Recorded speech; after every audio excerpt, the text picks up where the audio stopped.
Hey again everyone, Phil Jones and Dagger Detailing. So I did a live video this morning, just kind of like going around the car and kind of telling you my initial thoughts. But this is a really good video to kind of show how things change and how with detailing it's all about assessing the car, using the tools you have and then making the right decision. As with everything with paint, all paint is different. And you always start with the lowest, the least aggressive, but obviously it needs to be effective. There's no point going in with just like polish because it won't do anything in the cutting phase, really. You'll be there forever. So you need to assess and go in with the least aggressive compound that you think, compound and pad combination, because obviously you can get like different layers, you know, depending on what manufacturer. That's going to be effective. It's going to get you somewhere. So initially I said I was going to go in for the mow down method because it was so scratched. I really wanted to kind of like mow down all those kind of like big peaks and scratches on the paintwork so I can get to the main scratches, you know what I mean? Sometimes there's no point like, you know, like tickling a flipping huge trough. But on further inspection, when I used the paint thickness detector, it became apparent to me that if I'm honest, the bonnet is not BMW clear coat standard, it's been repainted. So it was throwing up 350 on the paint thickness indicator, when really it should be a bit in the 90s, being the time it takes to come down and up. If it's nice and thick, it's going to take less time to come up and down. So it's not actually a representative of thickness, the 90 and the 350. That's why the lower the number, the better it is.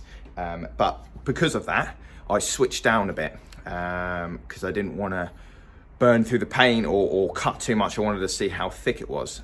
So I switched down to the orange Hex chemicalized pad, which is medium cut, and down to S3 Skulls Concept cut, which is a high cut, not an extra high cut.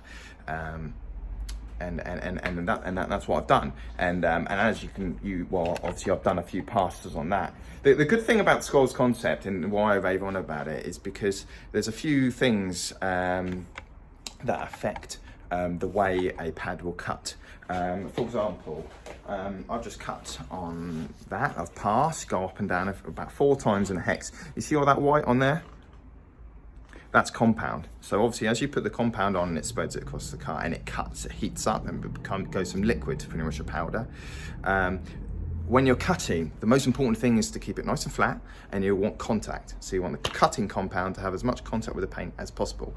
If you've got loads of compound on it, and then I just put some more compound on here, that compound's efficiency will be massively reduced because I've got something on there already. So the pad, which is the cutting, it is not doing anything because it's got like a layer on it already, you see? So what I do is dust that off or spray it off with some compressed air, and then therefore I get the efficiency back. In the end, it will come clagged up and I won't be able to do anything. I'll have to take it back and wash it, and that's why I've got 2 to 3 of them.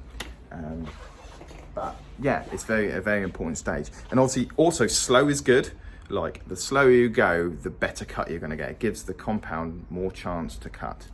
And if you're flinging it everywhere, the chances are you're going to put machine holograms in it. But yeah, coming up actually really nice.